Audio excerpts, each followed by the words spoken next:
আপনাদের যারা utility department বা আপনাদের যদি কোনো ডিপার্টমেন্টগুলো আছেন, সরকারি ইউটিলিটি থেকে শুরু করে ফৌজদারি মামলা থেকে শুরু করে আপনার ট্যাক্স ডিপার্টমেন্ট, সিআইবি রিপোর্টে কোনো বিরূপ তথ্য আছে কিনা আমরা যাচাই করব, বা আপনাদের কোনো অবজেকশন থাকলে একটু বলতে পারেন ডিপার্টমেন্টগুলো। জামালপুর 2 ইসলামপুর আসনের মনোনয়নপত্র আজকে আমাদের যাচাই বাছাই সম্পন্ন হলো, আলহামদুলিল্লাহ।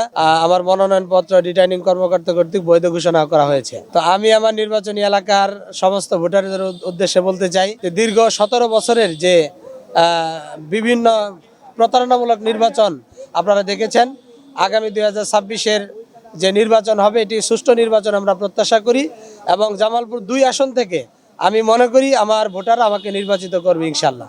জনগণ বিগত সময় আমি এমপি ছিলাম, আমার জনগণ জানে, ইসলামপুর বাসী জানে যে আমি কি ধরনের উন্নয়নমূলক কর্মকাণ্ড করেছি।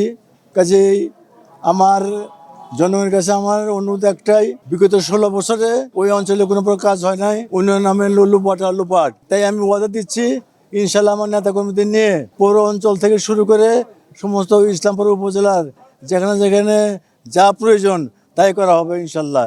আপনারা জানেন সবাই যে আমাদের ভারপ্রাপ্ত চেয়ারম্যান, যিনি বর্তমানে চেয়ারম্যান হিসেবে পরিগণিত হচ্ছেন আমাদের গঠনতন্ত্র অনুযায়ী, চেয়ারম্যানের যে দেশ গড়ার পরিকল্পনা নিয়ে আমাদের মাঝে প্রার্থীদের বলেছেন যে প্রত্যেকটি এলাকায় দেশ গড়ার কাজে কিভাবে আমরা নিয়োজিত থাকব, সেই কাজগুলি করার জন্য যদি আমরা আল্লাহর রহমতে নির্বাচিত হই সেই কাজগুলি করব।